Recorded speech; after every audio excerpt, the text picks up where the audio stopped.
Good day, Caroline, can you hear me? Yes, thanks, Donata. Okay, thank you. Good day, everyone, and welcome to the session of the Summit 2021 Annual Conference with the theme, Growing MedTech Post-Pandemic, Adaptability, Resilience, and Sustainability. I am Donata Kubega, the Summit Board member and the member of the Market Access Committee. I will be facilitating the session on medical technology and alternative risk-sharing models, diagnostic related groups, commonly known as DRGS, global fees, and value-based procurement. We look forward to this session, and we request that our delegates make use of the chat or Q&A facilities to ask questions, any questions of the panelists, which we'll hold until we have given each panelist a chance to open. The value chain for medical technology is complex and may include several hurdles for achieving market access. In this session, we look at understanding pathways for suppliers and funders to work collectively to safeguard the patient and the HCP's access to innovative medtech, while ensuring the sustainability of the health sector. We'll give each speaker 5 to 7 minutes to outline a few points before we enter into a discussion. And we're definitely looking forward to a robust discussion around market access. Dr. Dube, the BHF Managing Director, would have joined us, but unfortunately something urgent came up and he was unable to join the session. However, Summit will set up another session with him to engage on the discussion that he was going to share with us today. We'll then start off with Dr. Sandile Mhlongo, who is the Clinical Director and Chief Health Economist at Curis Solutions. Dr. Mhlongo is a medical doctor who has nearly 20 years experience in healthcare. Has included several senior roles across public and private sectors. He has occupied a diverse set of roles in strategy, risk management, strategic purchasing, value-based care, and business model development. His experience spans across the healthcare sector in South Africa, most of which has been spent developing and evaluating models of care in different medical specialists. Over the years, I've had pleasure of working with Dr. Mhlongo in my previous roles, and I look forward to your presentation today. And I hope you can unbundle some of the bundled areas in our health sector and private sector, both private and public. I look forward to your presentation, Dr. Mhlongo, and over to you. Thank you very much, Donata. I'm going to try and share my screen. Please confirm once it's coming through. We can see it. If you can put it on presentation mode. Thank you. Yes, thanks. So this is a great topic, Donata, one which I'm very passionate about. The question we ask ourselves is, how do we improve healthcare system value by improving product procurement and reimbursement practices? As we all know, the healthcare system is under pressure. We continuously experience unsustainable cost increases year on year. Healthcare resource utilization is inefficient. Care delivery is poorly coordinated with significant variation across settings and providers. Outcomes, if measured, are often poor and highly variable. There's a great misalignment of incentives between stakeholders, which stifles collaboration and competition. We continue to engage in a very transactional manner with emphasis on price rather than quality. This transactional focus means suppliers are typically sale-focused, while buyers are interested in only the price. The ability to learn and improve is impossible as contracts are often too short. Suppliers cannot make long-term investments as this is unlikely to yield a return. Our system is very opaque in terms of clinical data or cost data. We need to begin to understand the broader stakeholder perspective and interests, be it clinical, procurement, or financial. The transactional nature of contract means we lose patient value, economic value is not considered, Contracts are typically rigid and price-focused. Competition is stifled, and the ability to innovate is lost, or innovative solutions and products are generally poorly adopted. If the system has its goals be set on health and wellness, high-quality care, improved access to care, wider societal benefits, and sustainability, we need to focus on care quality, measurement of outcomes and costs, alternatives forms of contracting and reimbursement. We need to support and reward innovation. And finally, we need to drive efficiency. In Michael Porter's value equation, we know that healthcare value improves only when outcomes that matter to patients and stakeholders improve, while cost over the overall cycle of care is lowered. So the current system is biased towards fee-for-service, and we all know that. Fee-for-service, unfortunately, payments are linked to each unit of service, and it rewards volume rather than and being agnostic of health outcomes. We need to shift to alternative form of payment where related services required to manage an illness are grouped into an episode for multiple providers typically, which enhances collaboration between providers and improves coordination of care. The latter models reward efficiency. They start to transfer risk, financial risk from funders to providers. They reward providers that offer better outcomes when linked to quality metrics. And for all stakeholders, they start ensuring predictability of costs. The quality of care paradigm, coordination and efficiency improve when we shift from fee-for-service to alternative forms of payment. As you can see in the bottom section of the tables, there's a shift of financial risk from providers in alternative forms of payment towards episodes of care and capitation, as well as for funders. There's a shift from all of the risk that is inherent in fee-for-service, and it lowers when we move to alternative forms of payment. Global fees, as in episodes of care and capitation, transfer financial risk from funders to providers of care and suppliers of products, while quality of care when linked to outcome measurement has potentially to significantly improve. And you can compare here fee-for-service and episode of care, where in fee-for-service, there's typically over-treatment with no measurement of quality and no incentives to improve. The EU Parliament's 24th Directive of 2014 introduces the concept of most economically advantageous tender as a requisite framework for procurement of medical technologies in Europe. The framework focuses on improved outcomes through better pathways of care, while lowering costs through cost efficiency over the entire treatment cycle. Subsequent to that, the Boston Consulting Group, in collaboration with MedTech Europe in 2015, defined a strategic process that enables the directive. Its process elements are simply clinical evidence, care pathways, measurements of cost, and risk sharing, with clear deliverables in the framework being better and safer patient services, integration along the continuum of care, patient experience improvement, and on-demand availability of high-quality product. There's a need for a rigorous science-led and quality-based framework for product evaluation, procurement, and contracting on risk. The BCG framework, for what I will refer to as MEAT, has three value dimensions with varying degrees of importance. At the core and central to it is outcomes versus cost.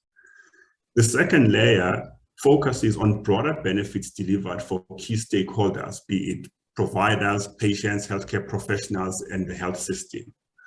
And the final layer looks at broader societal impact through rewarding innovation, sustainability of the entire system, and a broader socioeconomic impact. The framework is implemented as a multi-criteria decision tool that ensures we look beyond the purchase price and cover all the levers to contract better. By introducing risk-sharing contracts, providers are able to contract on value delivered and be rewarded for delivering on the promise of efficiency and improved quality. And the framework as you can see, is heavily biased towards outcomes, but it's not just the outcomes of clinical evidence at the point of care, but outcomes delivered for broader stakeholders in the healthcare system. There are broader stakeholder benefits, be it patients, providers, clinicians, suppliers, and finally the healthcare system as a whole. And in our view, it is time for us to start engaging on value, where we are shifting from the simple transaction of buying a product and selling it to the hospital groups, or as medical schemes simply saying we pay for this and we don't pay for that, whilst we ignore the entire value system. So introducing alternative forms of payment starts to begin to say to us, how do we contract better, reward innovation, and actually improve the system efficiency as a whole? Thank you, Donata. Thanks, Dr. Sandile. Thanks for the informative presentation. With Dr. Mutudi not attending our session, we'll have more time to engage at the end of all the panelists. And I hope the delegates are preparing questions for you. You do know that the hot potato is the value-based procurement. We need to unbundle that. We need to understand what you mean. We need to see where the suppliers fit in. Another thing is ARMs. ARMs, as suppliers, we feel there is lack of transparency. And ARMs are put together, and at the end, we are told as suppliers that this is the price we want for you to fit in a global fee. So while the other panelists are busy engaging, please go through those, because I know everybody in this group would like to understand the value-based purchasing, value-based procurement, and the strategic process that you have alluded to. If you can just spend a few minutes on that. And with that, I will continue with the next speaker. We are following on with Dr. Samukeliso Dube, General Manager of Medical Advisory and Health Policy at Medscheme Afrocentric Group. Dr. Dube is a medical doctor with a seasoned, results-oriented, hands-on experience. Her accomplishments are in international projects management, management counseling, policy and development across private, public, and not-for-profit sectors. Dr. Dube, we recently had a very brief, very robust discussion with you, and I'm looking forward to your presentation and discussions. We welcome you to the session, and at the end, we hope that we'll have a good discussion with the delegates and the panelists. Over to you, Dr. Dube.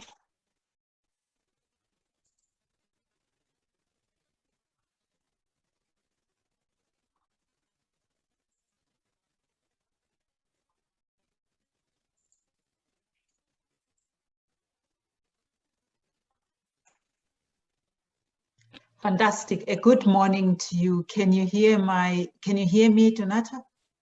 Yes, I can. Okay, your screen seems to be frozen a bit, so I don't know whether you can hear me. I can see that, but I can hear you and I can see your presentation. Thanks. Okay. You can go ahead. Fantastic. Okay. Fantastic, and many thanks. So today, the task that I have at hand is to obviously discuss a few things around value-based care. I don't know why my presentation is not moving anymore.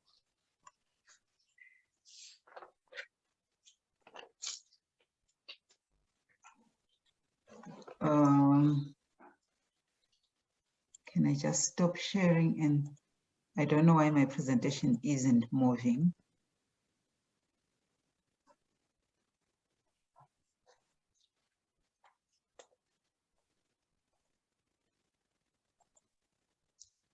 Does Caroline have your presentation? Maybe she can move it. Yeah, I don't know whether you can we see can see now. something. Yeah. Okay, fantastic, fantastic. So I guess the task at hand, Donata, is how do we move towards alignment? And as you're saying, there are hot potatoes.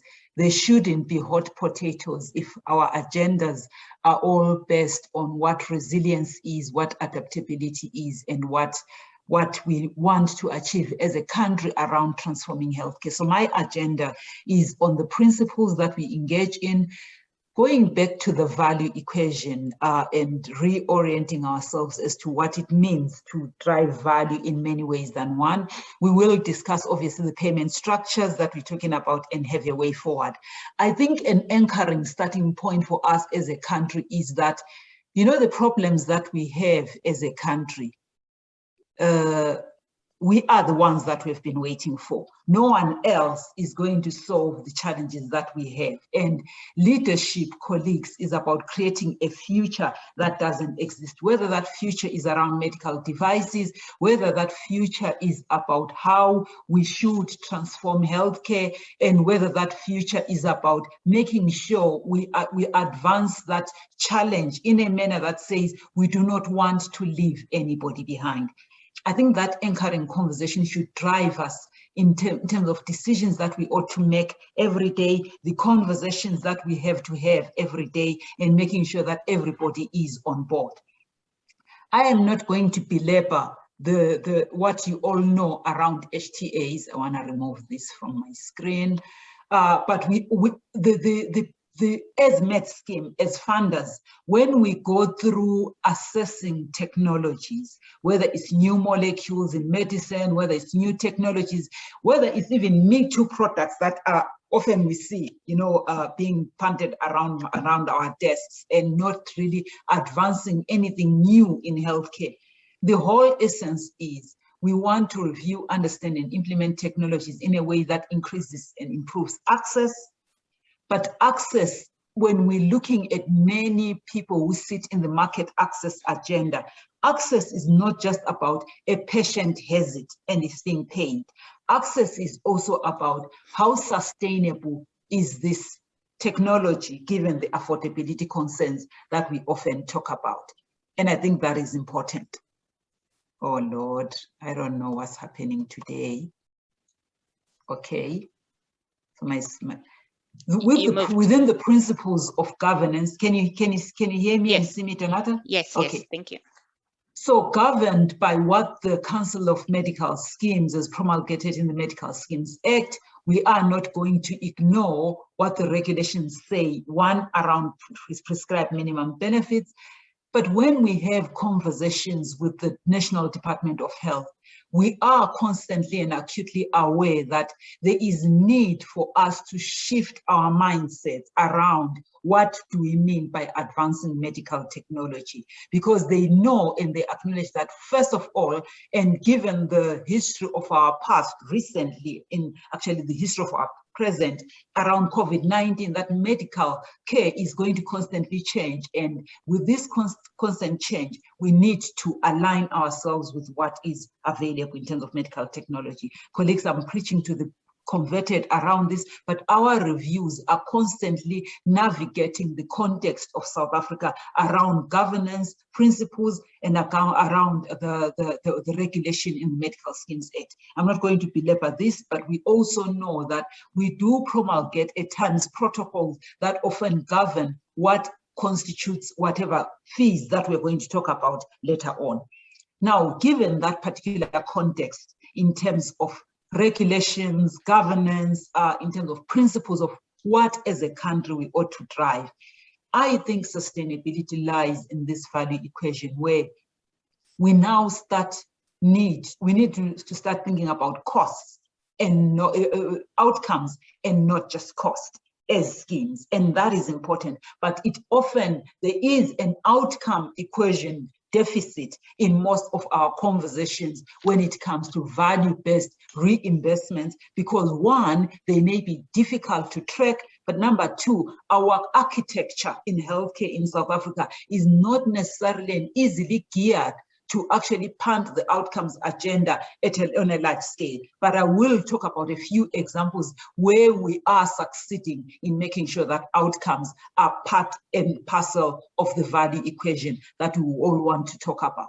Now, as funders, And I'm going to be brief because I do want to attract debate and to make sure that we move towards that alignment, because I don't have the prescription. I'm going to tell you about some of the constraints that I work under when I have to talk about these payment structures. Now, because I head up the health policy unit and the medical advisory unit within Medscheme, my mandate is around how do we advance clinical excellence in a manner that is affordable for most patients and sustainable for our schemes. And when I'm talking about sustainability, you know what that means in terms of the reserves, but I'm also talking about sustainability, that the health pace in terms of how much a person spends every single day shouldn't actually be crippling in terms of accessing healthcare, because healthcare is wealth. And after all, this is the greatest contributor to what GDPs of the future ought to be. Now, payment structures. Currently, as you all know, we think that the fee-for-service days need not stay forever in South Africa, because we are, when we're talking about reimbursements, we talk about per diems, and all our tariffs are based on efficiencies of hospitals. If you're looking at claims data, and if you're looking at how we talk about efficiencies for most of our clients and for efficiencies for hospitals, surgicals get the highest source of inefficiencies for most of the groups.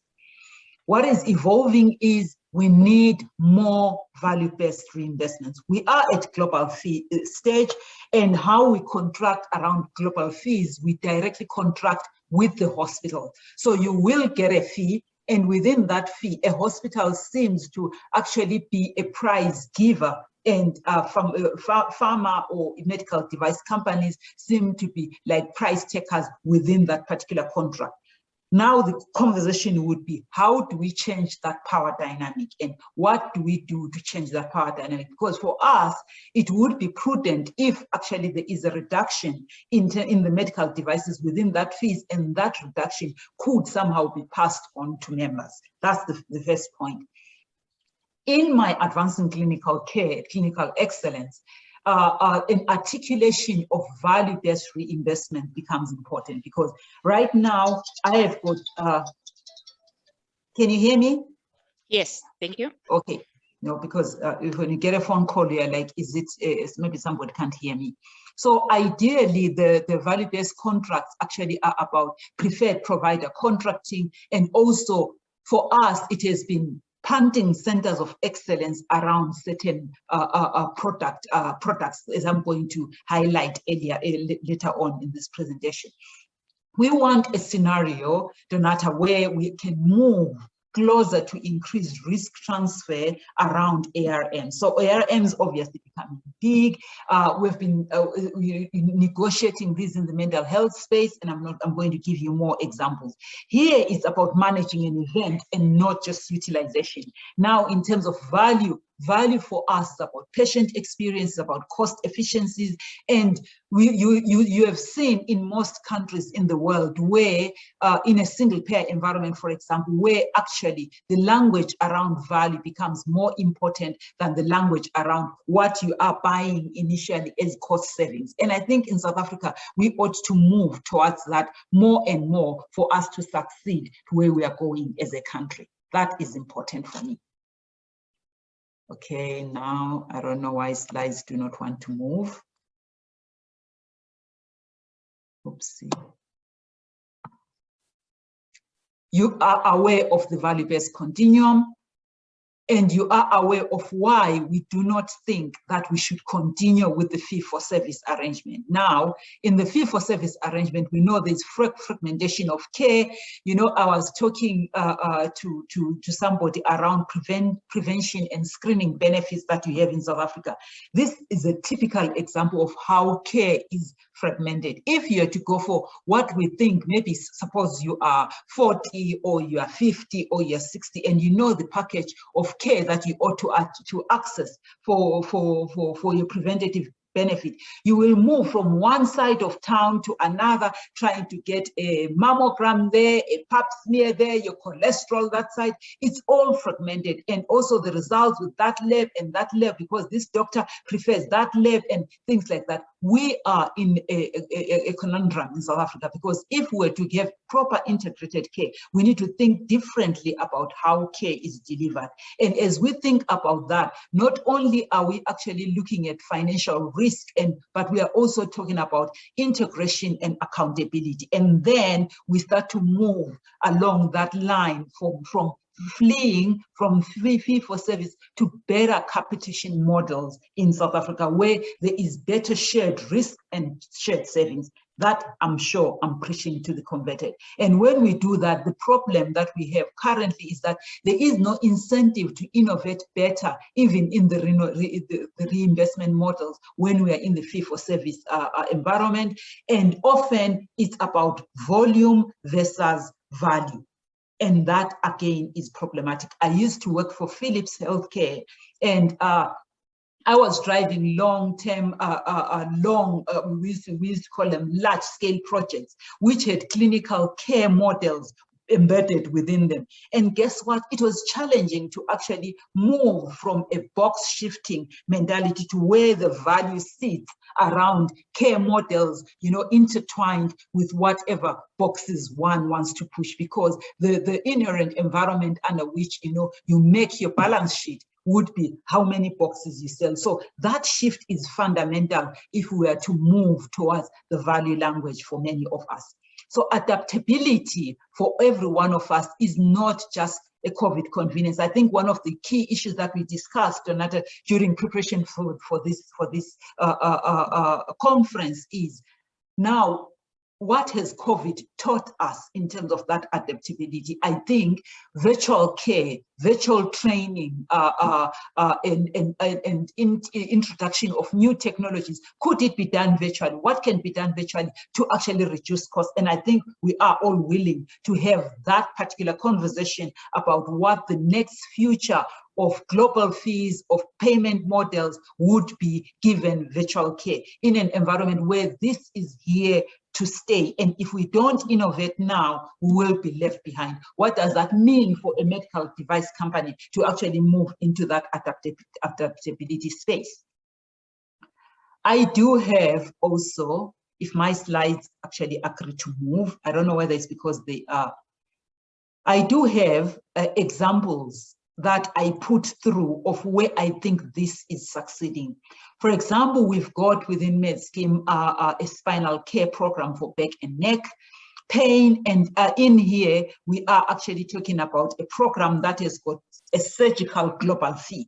And this we have successfully managed to put through most of our providers through a preferred provider network. And that is an example of where we know that we have curtailed the increase in the absolute numbers and costs, and we actually avoid early, premature surgeries, revision surgeries, better outcomes, we are seeing across our schemes because we've actually managed to have this spinal care program. And I think that is important in this global fee model via ICPS network, which actually has been implemented since this year. Actually, I can share some of these slides with you. Positive outcomes around unnecessary surgery, we are seeing that already. Better quality interventions that are supported by evidence. Globally, this is happening. We can monitor outcomes because it's in a controlled type environment. And if we can get this right with spine, I'm sure there are many other interventions where medical device companies could then negotiate a fair price within that particular program. The second one is obviously in knee replacements and in hip replacements. This actually we have done for some of our schemes, and we are seeing enormous cost savings around that. In robotics, again, when it's within global fees, in espousing centers of excellence, because that is one thing, because we want to have centers of excellence around certain practices, and we are seeing that this is possible in robotics and even in arthroplasty. And also, when we want to align, I think the other issue is, what are we aligning around? We are aligning around a win-win situation. So for a hospital, for example, to negotiate better tariffs and have better efficiencies, they need to align around outcomes. And how do you, as medical device companies, or even other funders or other peers, align around these very important variables? For example, whether it's around cost, whether it's around clinical outcomes, quality, and even patient experience and clinical processes. So looking at what variables we are going to align under would ultimately lead to the composite scores that the hospitals use to even compete, against each other. And you know that this has been funded better in other environments outside South Africa, and we want to see more and more of those scores actually aligning from the word go, so that the score that comes out at the end is a score around alignment. And now, ladies and gentlemen, I think the alignment that ensures sustainability is about outcomes, and these outcomes ought to be sustainable. So what we are working on right now within Medscheme is around cataract surgery, more and more to scale up the hip and knee replacement, and we're looking at breast cancer outcomes, and colorectal surgery. So where there are devices alongside these, where we can improve access and quality, we are inviting people to partner with us there. Our perspective is, for schemes, obviously the pressure point has been around price reduction. And you saw from the HMI report that this is a big thing. But we think that once that is actually embedded in our thinking, we need to move more, and we need to scale up the language of outcomes improvement. If we do not do that, we're dead in the water.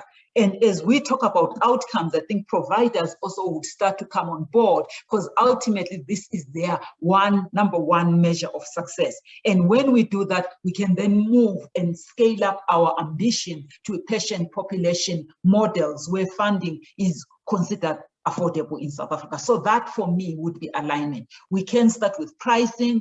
The pricing, they should lead to better outcomes. And when we do that, we have providers who are also aligned with us in our journey. And then we can have agreements on a population health perspective, what that means. Now, adaptability is also about resilience and sustainability. I don't want to waste your time and tell you what you ought to do, but I think the journey should start with stakeholders being included and physician engagement being vital.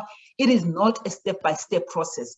Believe you me, at times you have to go back 2 steps for you to move forward. It would require all of us to have empathy in terms of where we sit. The pressure that I have with schemes, with members every day, may not necessarily be the pressure that you have for your balance sheet and for product introduction in the market. So when we align and understand each other around empathy and thought, respect, and flexibility, that will take us a long way. I think we also need your own courage to initiate action. And lastly, if you want to take action in any arrangements there, and I want to invite debate and questions, Donata, around that.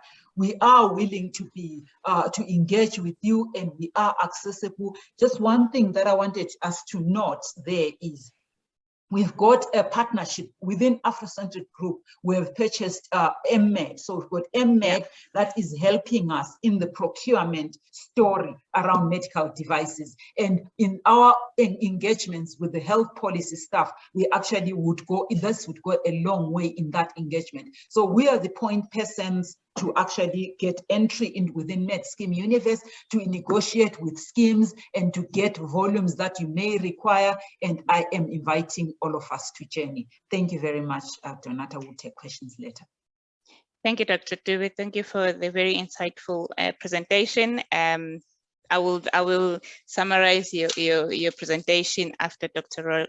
Ronald. Without wasting any time, I will introduce next Dr. Ronald Whelan. Dr. Ronald Whelan is Chief Commercial Officer of Discovery Health, a medical doctor by training with MBA.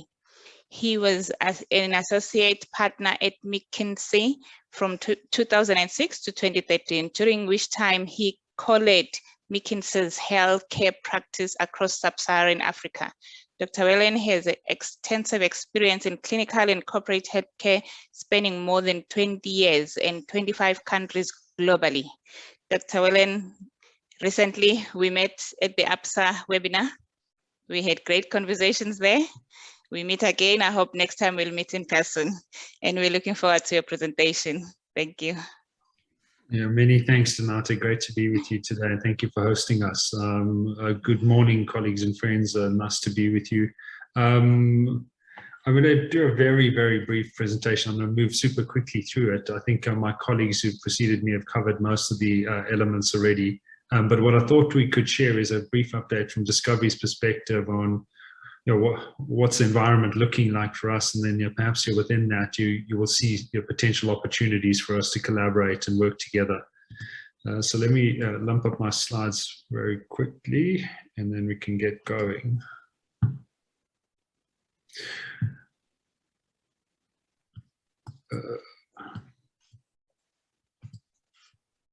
Okay, we can see the presentation. Okay, good stuff. All right, so as I said, I'll move quickly through the slides.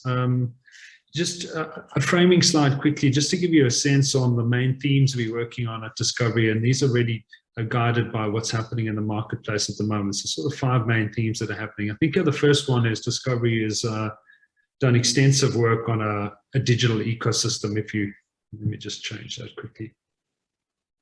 There you go. So the first thing is we have done extensive work on a digital ecosystem. I think we see the future of care through a digital ecosystem potentiated by COVID now. Secondly, remote monitoring devices and advanced analytics is really the engine room behind the scenes. And we see a big future for remote monitoring. You would have seen we launched a hospital at home program during the last 2 weeks or so. We've done extensive work on diabetes remote monitoring through a range of different devices, chronic glucose monitoring, and so on and so forth. On the right-hand side, we are taking a very strong view around population health management. We've already set forth on a big diabetes program covering over 130,000 members living with diabetes. We're doing extensive work in the pre-diabetes space, and then we'll expand population health management into cardiovascular and mental health over the coming months or so as well. Fourthly, I think we all agree that the private healthcare market, and certainly the medical scheme market in South Africa, has capped out. So we cannot break through this barrier of 8.9 million scheme members in South Africa. And we've really sat at that 8.9 million level for the last several years. So I think it's incumbent on all of us, funders, providers, product players, to work together to find ways to tap into the underbelly of the market, the middle income segments of the market. We're not going to be sustainable as an industry with 8.9 million members under scheme cover. And in the context of the current economic environment, it's even more pressing for us to work hard to get into the middle segments of the market. And then on the bottom right-hand corner there, obviously, and I don't think this is a new conversation at all, value-based care we've been speaking about for several years. Not a new concept, not something that we haven't been working on collectively as an industry, but certainly moves afoot to begin to accelerate that. So just dip into some of the things that we're seeing. I just wanted to share with you our digital ecosystem. On the left-hand side of the page, you'll see significant growth in telehealth.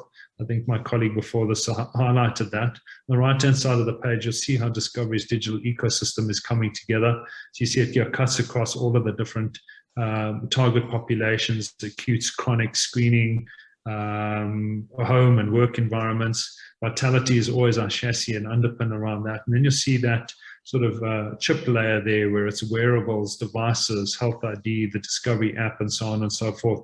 And that really is underpinned by the underlying chip, which is our data ecosystem, which then plugs into all of these devices across the top. So that's really how our ecosystem is beginning to evolve. We think it becomes a very powerful tool for increasing access to care, increasing quality of care, increasing the level of precision of care. How this all fits together in a very simple way for our population health management programs is as follows. So you see on the left-hand side of the page, the patient connected to a range of remote monitoring devices. Those remote monitoring devices, that data then feeds into a data and AI ecosystem. We think that is absolutely critical in supporting improved clinical outcomes, in supporting increase your precision medicine, and indeed tracking those outcomes over time so that you can filter that data into value-based care contracts. On the right-hand side of the page, you'll see, I guess, the three parts to our operating model. As you know, Discovery is... sorry, Dr. Whelan, are you moving screens? We still have the first screen. Sorry, I did move screen. Okay. Can you see it? Not yet. I don't know why it says sharing screen paused. Someone's paused my screen. How's that? Okay, it has moved. Thanks. That's never happened to me. I've done many Zoom webinars. That's a first. Thank you. Okay, so here's our population health management page. Thank you for helping us along on that. So on the left-hand side, you'll notice the patient connected to remote monitoring devices. As I said, in the middle of the page is the data and AI layer. And then on the right-hand side of the page, you'll notice we focus on three main things in terms of working with our providers and our patients. So one is the targeted behavioral change through the Vitality program. Two is we're doing a lot more work around proactive care coordination, supporting providers in actually coordinating their patient populations. And then the third one is the shared value partnerships. So shared value partnerships is really the underpin for much of what Discovery does. We'll know that if we work alongside our patients here, for example, and if they undertake healthy behaviors, then we reduce costs. And if we reduce costs, then we're able to share some of that value back with them. And in my role at Discovery now in our risk management function, I'm very interested in pushing towards more of these shared value partnerships, which I'll speak on further pages. How our population health management platform is beginning to come together. I'm very excited by this. So you'll see on the left-hand side of the page, we've got a connected care platform. This is really the provider lens in the world. You'll see it provides the provider with a range of different data. In this particular example, you see the HbA1c, blood pressure, lipograms, BMI, very simple format. It allows providers to look across their entire diabetes population and in this particular instance, see who's tracking out of control, who's in control, how people are moving month to month. On the right-hand side, that is then tied into a member companion app called Connected Care. So it allows you to then link both your providers as well as members.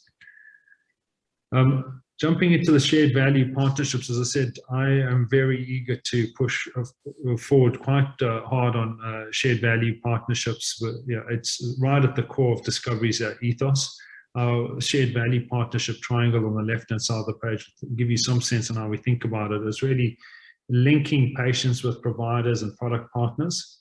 Linking patients with a funder, we already have a good and solid relationship between patients and funders. And then most importantly is linking funders with providers and product partners as well. And that really builds towards that sustainable partnership.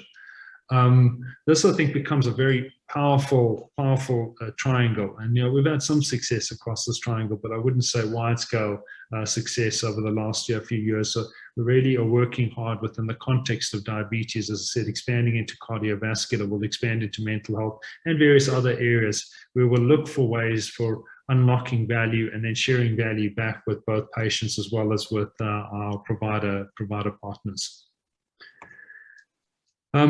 I think similar to many of the other schemes, have gone on a journey of different value-based care models. So, all across the entire spectrum, all the way from fee-for-service to capitation agreements, fixed fees and global fees in the middle. Quite a lot of work around fixed fees and what we call the CAD care program and the coronary artery diseases program. Quite a lot of work on a global fee in the arthroplasty, so hips and knees program. Expanding both of those programs, are doing some work around back surgery at the moment as well. They're particularly conservative treatment pathways. And then the part I think I'm really excited about is the capitation agreements that we've agreed with many diabetologists and doctors specializing in GPs in diabetes across the country. And that is a single fee for diabetes management, which includes the full spectrum of care. We've lined up remote monitoring benefits in relation to continuous glucose monitoring on that front, doing extensive work around your HbA1c testing. And I think that really is, in our view, capitation agreements and global fees is really where the future sits. But what we've got to do is we've got to work hard is to figure out how we unlock value together and then share that value. So how does this all tie together into implications for med device players? And I'll finish up on this slide.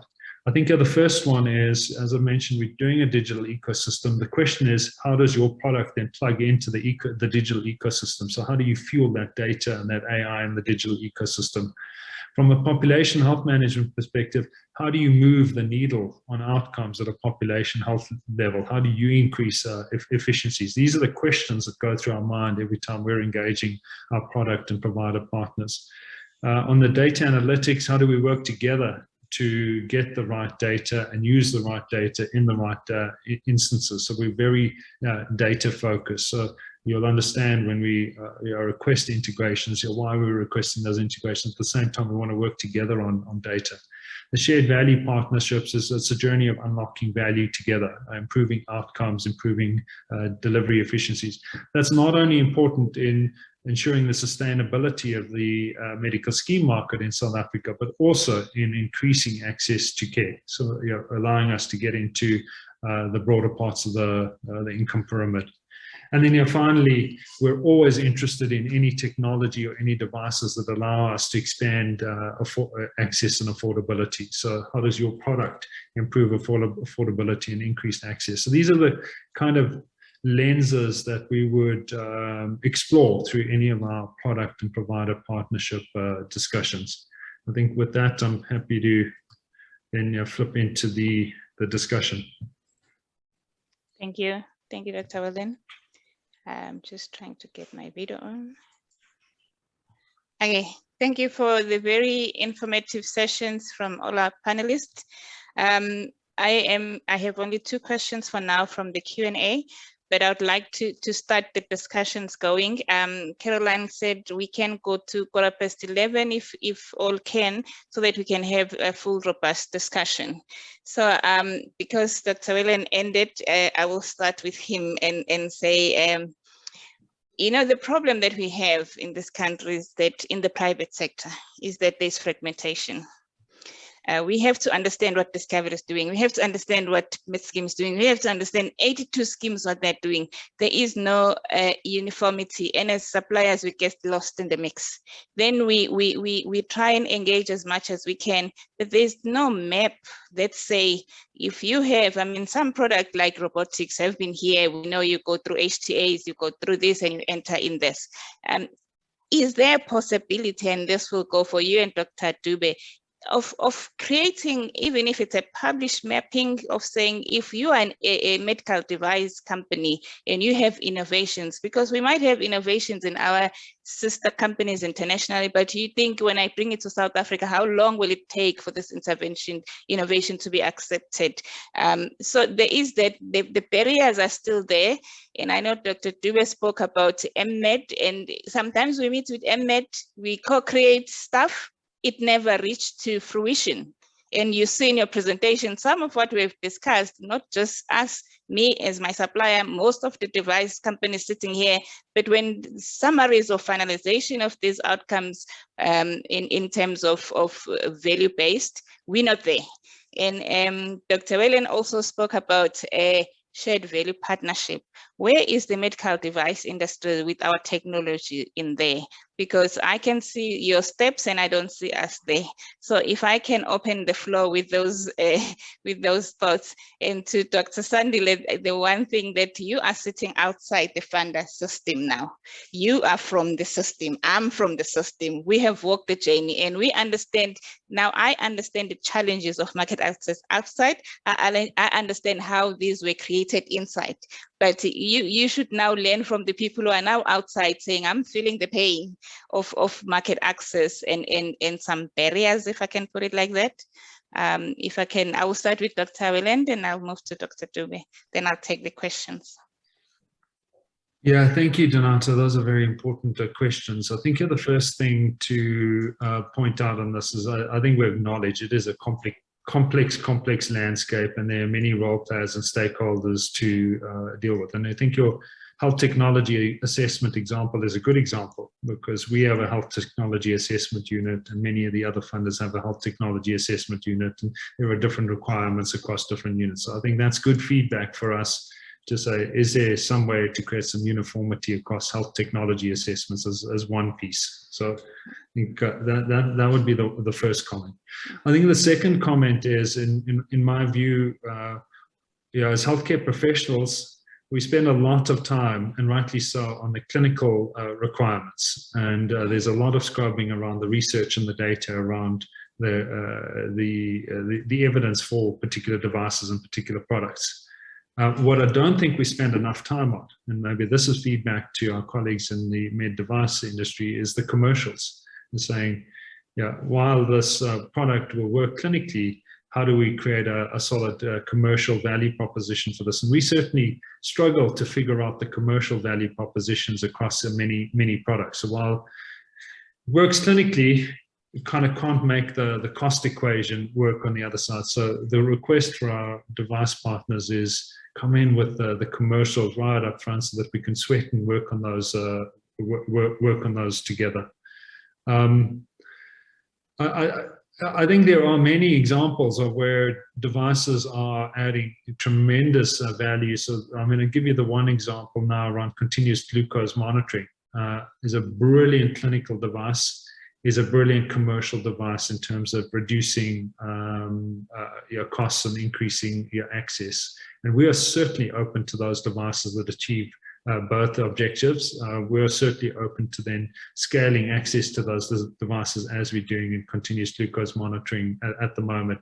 So we've got to find the right sweet spots where it makes sense for the device player as well as for the funder. I think we're jointly incentivized and aligned around increasing access and growing the market. But it does mean we've got to increase access and improve cost efficiencies.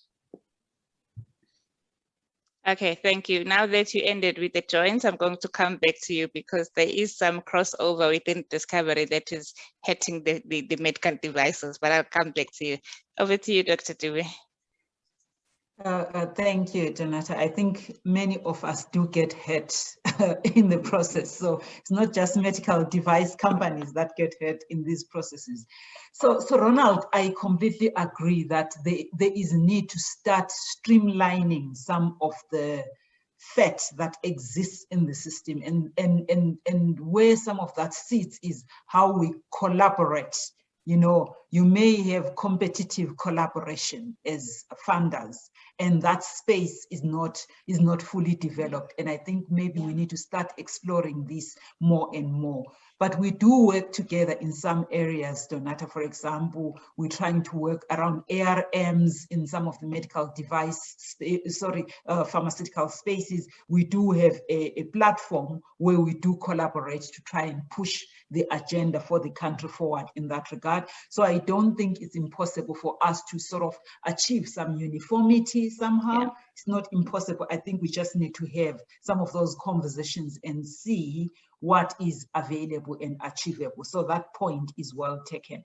You spoke about you asked like who is creating that published map. You know, a few years ago, one of my mentors actually said, you want to take sabbatical, I think you should write a book that that helps entrepreneurs, small companies navigate the medical devices space better. And I was like, oh, writing a book, this is another story. But I think I see the wisdom in that, because when you are a new player trying to navigate the South Africa's healthcare system, there, it's complicated, it's costly, it's cumbersome, and it's frustrating. So I think there is need for us to streamline this, but it would need collaboration and cooperation from all the players who are around this room to navigate that space better.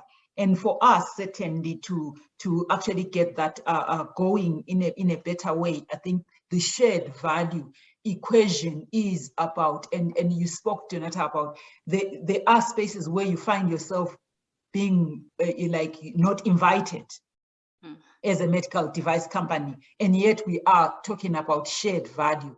And you gave an example of MMed in our space. I think in the commercial imperative sits not only with you guys, it also sits with us funders, because we've got a commercial and a compelling clinical commercial case that we have to get back to our schemes. That's number one. So when we are obviously talking about that commercial imperative, there are nitty-gritties where you may find that you are not invited to the table. But overall, the aim is obviously around shared value. We have seen that in some of the conversations with MMed, it may crumble because we don't have some of the details around costing.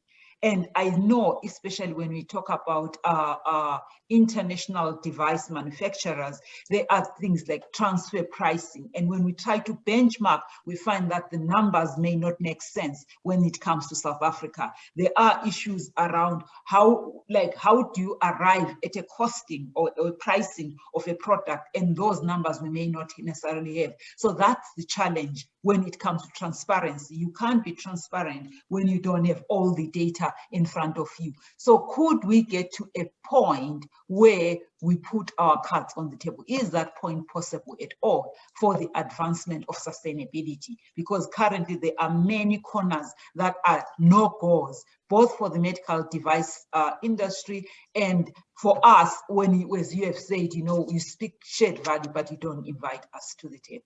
So maybe let us keep on talking to get that going. Okay, thank you. I see Dr. Ronald wants to run at 11 o'clock.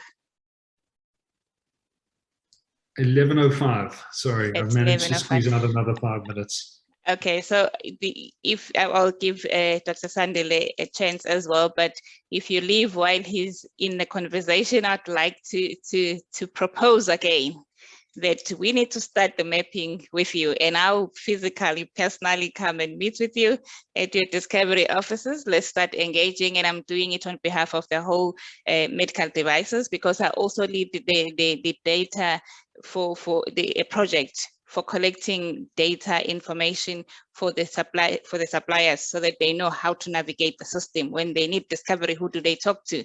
So, but outside that, also we need to engage more on value-based projects that you are engaged on, so that we can start co-creating instead of having a proposal written and sent to you without us understanding what's your priorities. And I thank you for that. I will move over to Dr. Sandile. Thanks, Donata. I mean, my colleagues have touched on a couple of essential elements. We've got to firstly understand that we've created a very inefficient system. Through various, maybe unintended processes.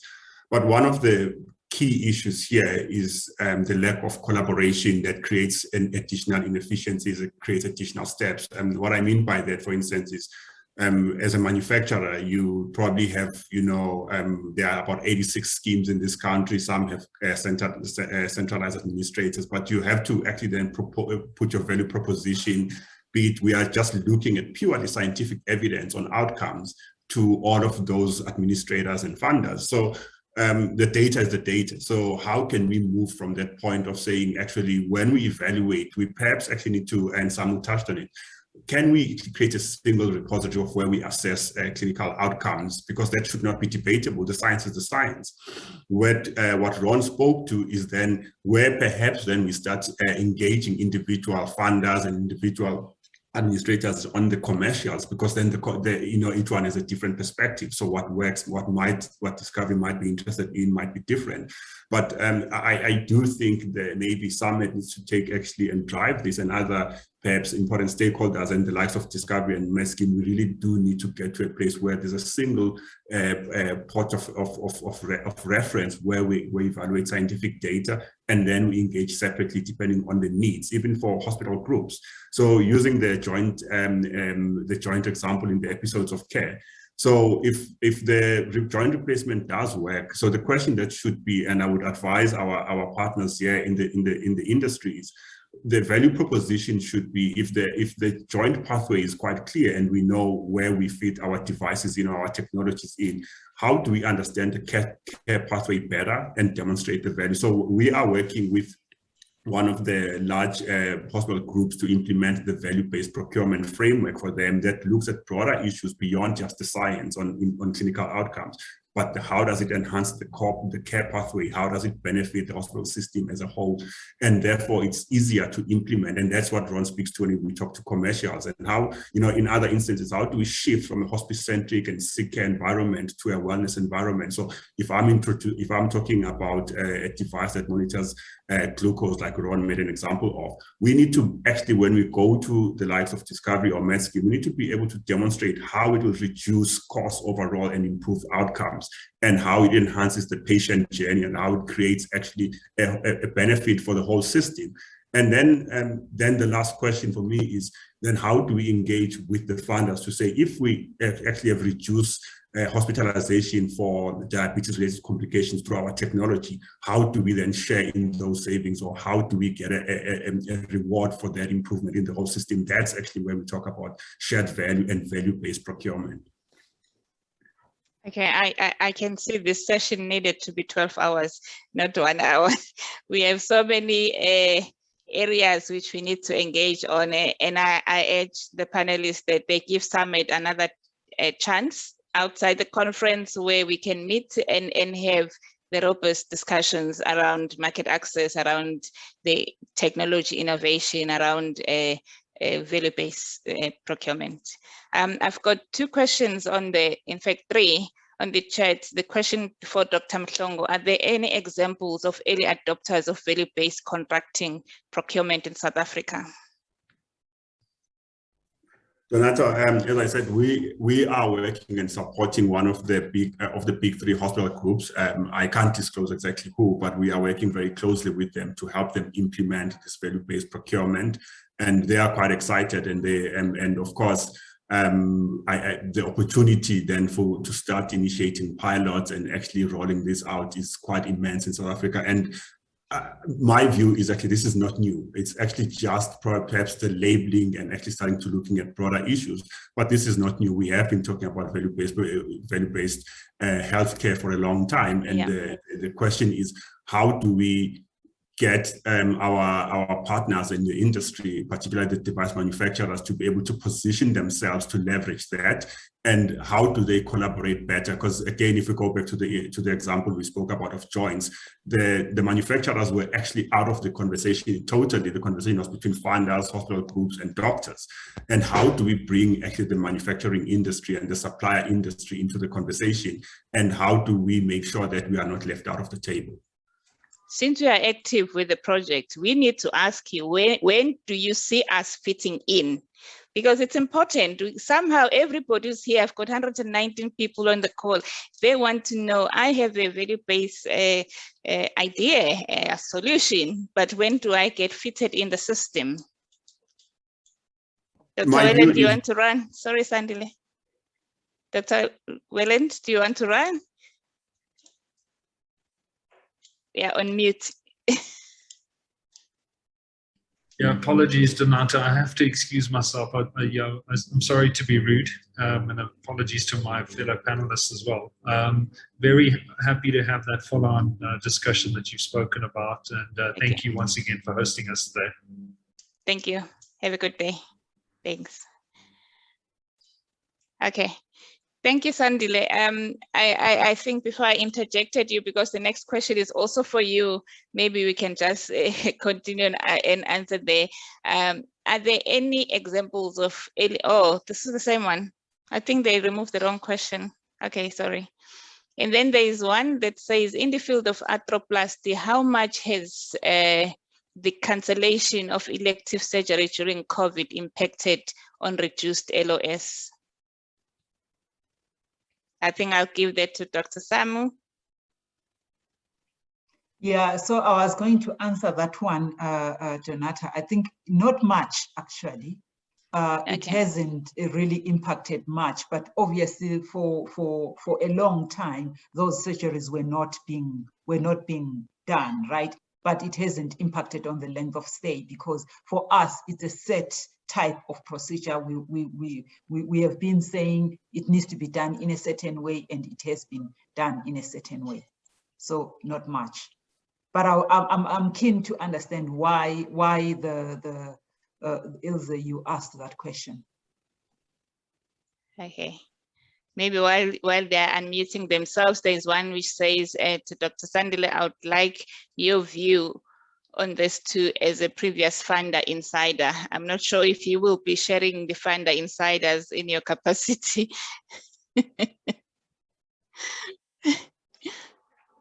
So Donata, I think maybe let me position slightly differently, and maybe take your last point. How do we make sure that the industry fits in and they are not left out of the equation?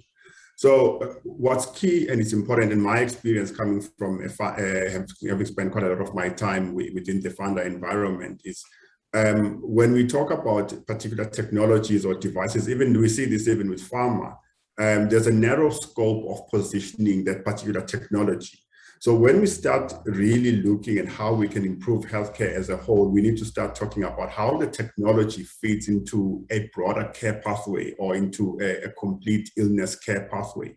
So, you know, a particular intervention is not just seen in isolation. And when you map out that care pathway, and that's where we assist a lot of organizations now to actually to help them understand, map out a care pathway and actually see how they can create and drive value. Firstly, by doing that, you realize who the stakeholders are in that care pathway.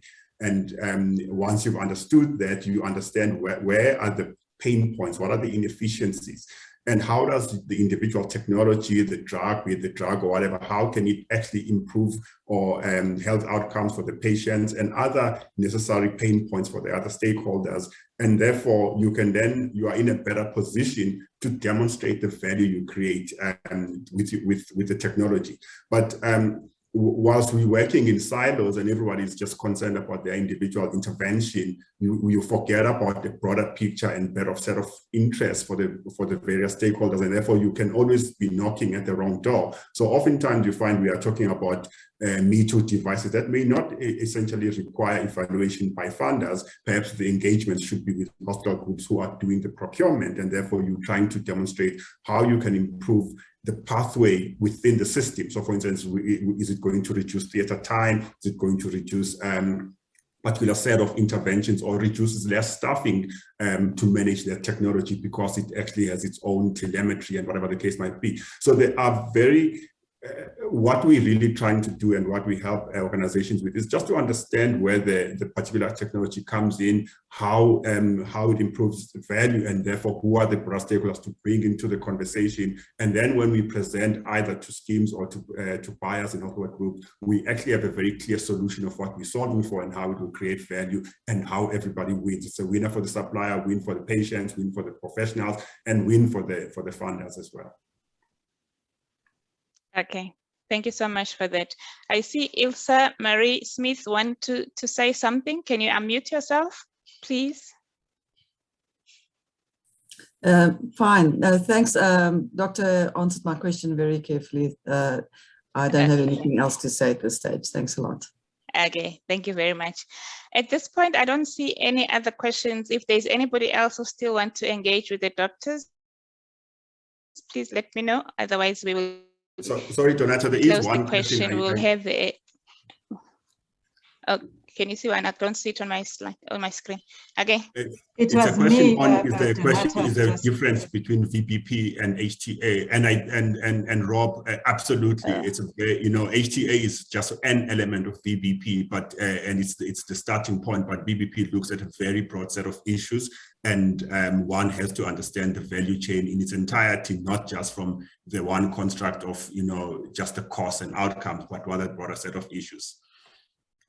Okay, Dr. So Samu, you wanted to Donata, say? Yeah, I wanted to just add to what Sandile is just said. I think Sandile is positioning an important narrative here because there are, that gap that you spoke about, Donata, around providers versus, funders versus medical device companies, that gap. And when he is sort of brokering that relationship in a certain way, I think that's an important thing that we've been missing in the industry. So I don't know who he's working with and how, but I'm thinking that if he's working with a hospital group and there is invitation there for medical device companies to help broker a relationship around what the care pathways should look like, what the value actually is, and you're articulating that at that level, it becomes a very different spin, because the challenge that I have at times with the HTAs that my team have to do is it's just Me Too products. I think it's not something that would warrant a different reimbursement model at all. If anything, when you bring it on board, it may make me think like, why are we actually even funding that, right? Why should we even be funding that? And it becomes, the result may not be palatable to the medical device company. So I think that brokering that value relationship at a hospital level is important. So I don't know what Sandile does there, and I think that is an important contribution to the industry, certainly. And indeed, I agree with you, because in South Africa, I think that's what is missing, because in other countries, they have this brokering level that even go to NICE on behalf of medical devices or do it individually. And sometimes we're speaking to the procurers, but they are not maybe the people that we should be speaking to. But he will have the idea of, this is the supplier, this is the hospital, this is the funder, and let's all meet together at some point. So it's very important. Unfortunately, we just know him for now. Previously, the late Dr. Vesna was also trying to preach that, and it's all our former discoveryans. So I am happy that he and I hope my medical technology colleagues will make use of his existence. I think we are just 1 minute left. There will be a poll. If you can please evaluate the session. And to my panelists, you see, we need the continued conversation. This is only the tip of the iceberg. And I'll be urging Summit that we need maybe a 3-hour session, COVID allowing, maybe in person, so that we can have those robust discussions that we need. But this is the initial of a better bridge from where we were. We know exactly that you guys can see what we're struggling on, and we can see where you're struggling. So it's a matter of how do we co-create and come together. With that, I thank you very much for joining our session today, and I hope we will be in touch soon with all our panelists. Thank you. Thank you. Thank you.